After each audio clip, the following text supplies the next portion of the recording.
In this episode of Sharp Talk, get a grip.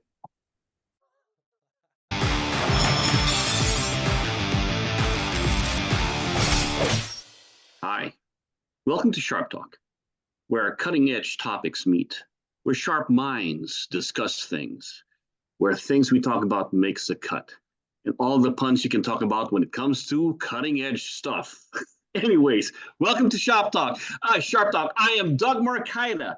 I am a edge weapon specialist, also a Kali martial artist, and joining me with the same kind of coolness is Tomas from Tactical Tavern. Welcome, everyone. Thank you for joining us for this episode of Sharp Talk. Doug Marcaida, thank you for having us on. In this episode, we're following up from our previous conversation discussing the forward grip. We're going to get into some tips, tricks, and some subtle details that you may not have considered, such as a modified forward grip. Doug, what are some things to consider with a modified forward grip?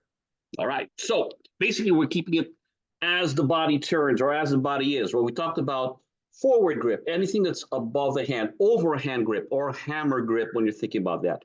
We have the underhand grip, the opposite of forward grip. You could also call it a reverse grip, underhand grip, or ice pick grip. Then we have the modified forward grip. When does it start to modify? The minute we form an angle and start thinking about thrusting where your wrist starts to bend because you need the extra length to thrust. So when we're talking about the forward grip, the thrusting is without breaking. The wrist will have to be at an angle when you're delivering a thrust with that. And we talked about the different finger placements that make a difference to it.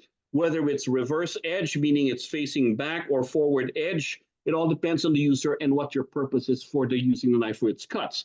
Now, when we talk about the modified forward grip, it's really about thinking of thrusting. So we have a bigger blade for that to demonstrate. This is the idea there. This is forward grip. Now modified is where I'm thinking like thrusting. Some call it a saber grip, depending on where you put your fingers, if you have a guard on the knife, if there are finger weld. The thing about it is when you're thinking about thrusting and penetrating something, there is the idea of the blade meeting resistance and then sliding back. So the idea and worry about doing this particular thing is when you're thrusting in here and there is no guard, what happens when you meet resistance? Does the hand slide forward? So that's where index finger or thumb placement makes the difference. So the first one we're going to talk about is, does the knife have a guard? You can call it a full guard where the top and bottom is covered, or even the half guard where you have just the bottom, or if you have the full mount where they're on top of the blade. Oh, no, that's I'm sorry, that's Brazilian Jiu-Jitsu, right? We're talking about regular guards for the knife.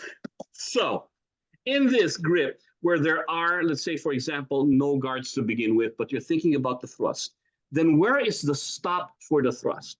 First of all, the modified grip, when you're talking about having a grip like this, is to keep distance. It's about thrusting something and going away. When we talk about thrusting, it's nature, thorn. Stay away from me, stay away from me, stay at bay. Then you can power slash with the other grip that we were talking about. But for now, I'm just poking you and keeping you at bay. So when you're doing that, you need to have a stopper. For blades that do not have a guard, you can use one which I call palming or palm stop. Basically, what I'm doing is having that extra palm stop not only elongates the blade. You see, if I have the blade coming out here, I cheat myself of a little bit of time here. The minute I just put it in my palm, it extends. Now I have a longer reach. And what happens with that is that my index finger and thumb pinch on top of the spine on the handle of the blade, as opposed to the, right where the guard is. And the stop is really on my palm to stop. And I can have that so that the blade doesn't go to my hand. Now, if you do have a longer blade, that you do have a guard, then your index finger and your thumb will act as the stop for that blade. I'm not going to put my hand right, it's a real blade. So when you're talking about that, that stops this thrust. It doesn't matter anymore if the butt end does come to that. As a matter of fact, we don't do that because then it takes away from my thumb or my index finger marrying up to the guard when you're thinking about this particular thrusting situation. Think about fencers and the way Western fencing uses that and the different guards that they have based on the hilt and the kind of fencing weapons they had in those times. The hand placement and the finger placement matters because of the way the guards are created around, the baskets created to protect the hand. But in this particular case, we're just talking about knives, especially smaller knives when you have the modified grip or the modified forward grip when you're thinking about thrusting for length. So it sounds to me like you have to know what blade you're using and what it is that you're trying to achieve. If you're using like a smaller blade, like a pocket knife or whatnot, you can reinforce the strength of your grip by basically locking it into the hand. Is that what I'm picking up? Yep, right on the palm for the first one. We're talking about the palm stop on that. So that way there's resistance without having that. You're not dependent on the fact that it's just your fingers here that's going to stop the blade from going to your hand. To back up your question, yes, we are using the palm as the stop so that if you're thrusting, you're not dependent on just your fingers. For example, pocket knives, right? With pocket knives or folders. When you're thinking about thrusting with that, sometimes it's so smooth and so small between the space between the blade and your fingers that even holding on and just working on your pinch grip may allow the blade to fall on you when you cut. So when we talk about different handle designs, it's not just whether there's a guard. A lot of handles now have finger welds, right? So the finger welds that you have in particular blades, the flaring right there does allow you to put pressure downward to maintain the grip, but also the index finger butts against that finger weld right there, so it acts like a guard. It's not 100%, but it's better than nothing, especially when you have regular handles that have no body, no welds, no form, no contours to it, nothing where it's smooth. You want to have something that stops it so that your hand doesn't go forward to that. And the palm stop is one of those things that can do that for you. I like that. It looks like it's even structuring with the bones. So that way it's going all the way in and getting that extra reach and power to get into your Amazon package. That's right. Now, talking about what exactly you're saying, right? We're talking about having that inline structure there. Another grip on this modified forward grip is what they also say Filipino martial art grip is where they point and shoot, right? With the finger is extended this way so that what happens is it points, whatever I point to is where my tip is going to be stabbing into. Now, why does one do that to begin with? Why do they remove the extra baggage there? If I'm on a palm stop, that prevents that.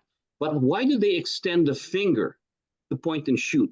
The reason for that is that it keeps the hand and arm, forearm, loose. Think about it. Create a grip. Feel your arm right now. Just make a fist.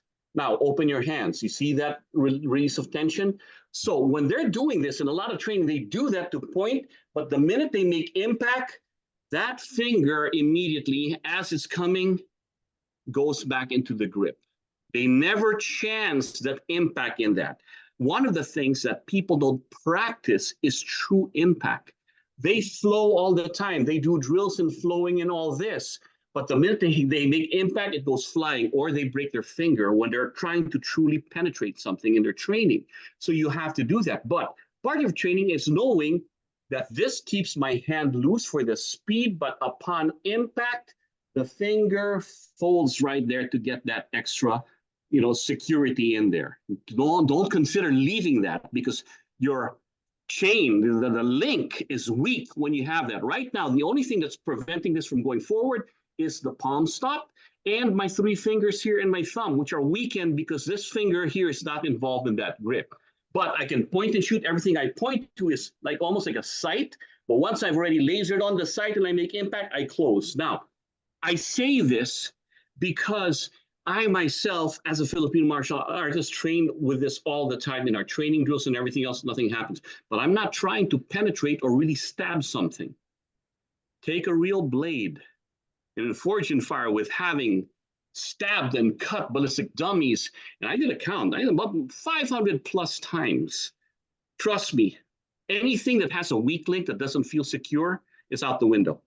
You're going to start to stone fist, especially when you have really, really sharp edge of blades that don't have a ripasso, that the edge is right there. The possibility of always slipping through is always there. You're going to start to take away all these very fine growth or motor skills, and just go back to survival mode to where I can hold on to it. That comes with a lot of doing, a lot of training.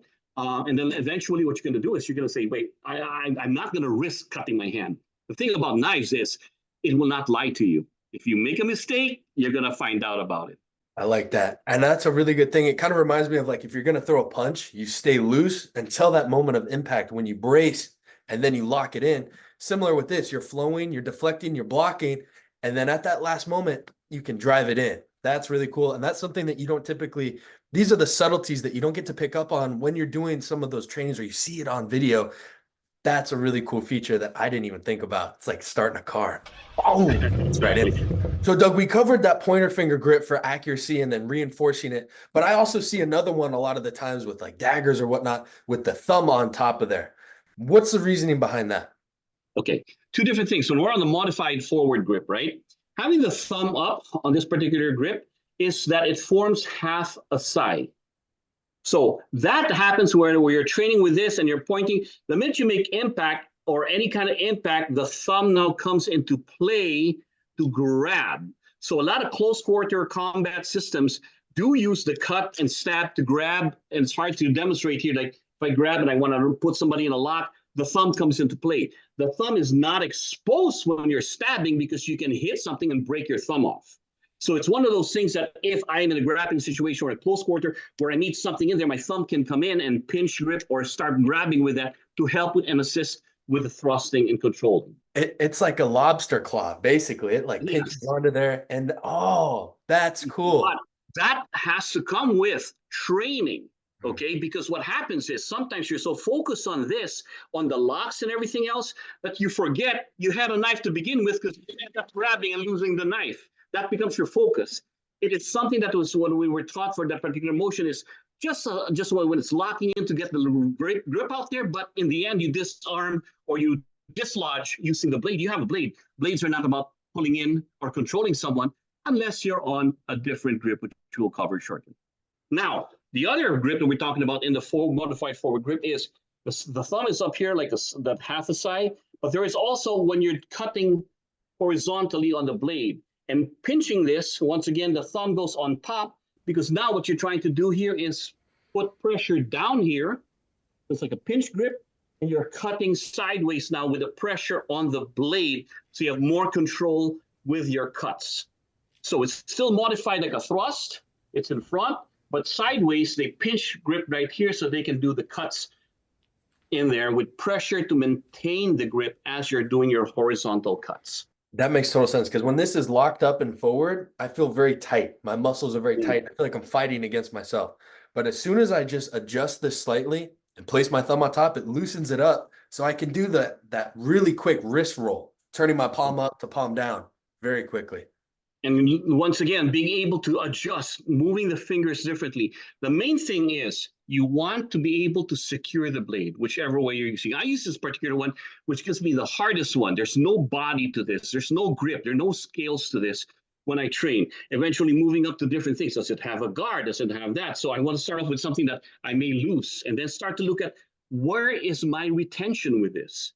And then start to focus. In this particular one, it's a palm stop. There's no guard in there. What happens when I do that? It elongates the blade. Now, where's my point of control? The index finger and the thumb. We talked about the pointing thing to relax my muscle, but upon impact, that index finger comes back. And we talk about the thumb as a grabbing thing, as putting counter pressure on the spine for deeper cuts, or on the side as a pinch grip when you're cutting this way. But what about the other grip in the modified blade up? There are schools of thought in their fencing that they fight blade up because once again, it aligns the tip with your bone structure and it leads with the edge up. So anything you cut up is edge up. When you're doing edge up and any kind of parry or cutting, the one that controls and drives the handle now is your index finger and not your thumb. Meaning, and when it's in here, if I'm going to parry this, and when you think of that parry motion there, it's not just my wrist, but it's the driving thing of my index finger and thumb to control where the blade is going. You have the index finger and other digits right here to help control the blade. You have the thumb to put pressure downward, but when it's coming up, it's really all about the index finger leading the pack of small guys here to be able to do your parry cuts upward, even on a thrusting where you're maintaining all the control happening right here. Forward with the thumb, palm stop for cutting. This one has a finger weld, so I don't need to do the palm stop. The finger weld right there is my stop, or the half guard. And once again, all the motions that we're doing here is all controlled by what I have here, being that it's my thumb to press down, my fingers right here. If I'm cutting up or parrying, my index finger here is doing all the work. So the science of it is the ergonomics of the hand and how it controls. Remember, the design of your handle is very important, because this is what connects me, the end user, to the blade. If I don't know how to hold on to this, if I can't retain this, if I can't control this, it's you. The blade doesn't matter. Now it's a sword actually controlling me. And in a lot of ways, it's the sword that can hurt me by not being able to control it. So what the idea is there is, if I don't know how to do it, if it goes flying out, if I have no control, I'll cut myself with that. So when we're talking about the extension of this particular modified grip, as opposed to this, it's about length. And that's why leading on to the other grip, which we're going to cover later on, which is reverse, right, instead of forward, underhand instead of overhand, ice pick instead of thrusting grip, or rather, the forward grip of our hammer grip right there. The idea of that is that this doesn't make sense. That's why I say when you're in this particular grip, I get all the range that you want. You want to keep somebody away from you, right? You want to own the range. Stay away from me. Why then can I say stay away from me when I'm there when it's blade heavy? And that doesn't make sense, right? It looks great in the movies for the reverse cuts and all that. Have somebody with a longer blade go, yeah, reverse cut all you want. You won't reach me. I can reach you. Basically, think about it. I may have a long range with this and I'm doing this versus someone who's doing this. They have the advantage. You're like, oh, yeah, go reverse grade. I'm going to still catch you with my hand. I'm not going to come in within your range, but I have a longer reach.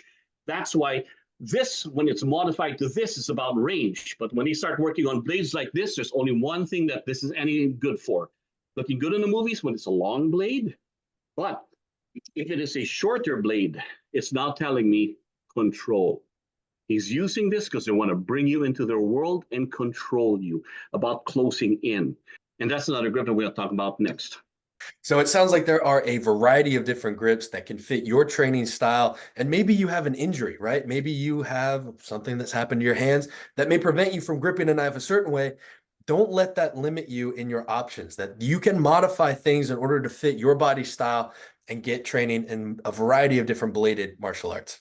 Yes, very true. The blades that are out there have so many different designs because they have different purposes for their use. I mean, you have from training blades to combat blades proven from history to dueling knives that have weird looks and everything based on where they're going to be positioned in your fingers. There's a plethora of that because a lot of times people design blades according to what they do. Like the Karambit was designed as a weapon for silat systems, and that was catered to the way they move and fight with it. And then people have adapted the blade and then they add it to their way and they use it differently, So one of the things about that is that you pick something up and you got to play with it to test it and look at all the different possibilities. But once again, when it comes to knives, you have to respect the weapon. Respect the weapon. There's a reason that anything with an edge will cut, anything with a point can thrust. So respect the blade, study it so that you understand it and you can respect it so it doesn't turn around and cut you or stab you. Yes, sir. Doug, an excellent episode covering modified forward grips. If people are interested in learning some more information, where would you like to send them? Well, I'm on social media. I mean, you can follow us here the way you found us right now. We'll be putting more episodes out here, but you can also find me on Facebook, Instagram, TikTok, and anywhere else that you put Doug Marcaida. On my YouTube channel, which we are developing that channel right now, Doug Marcaida is how you find me on YouTube.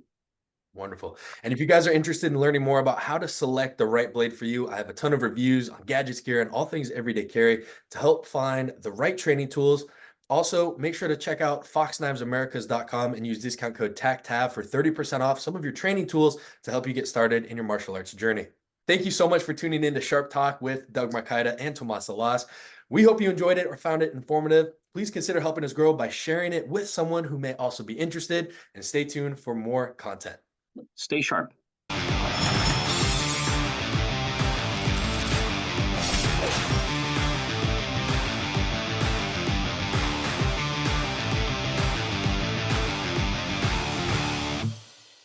people are interested in learning some more information, where would you like to send them?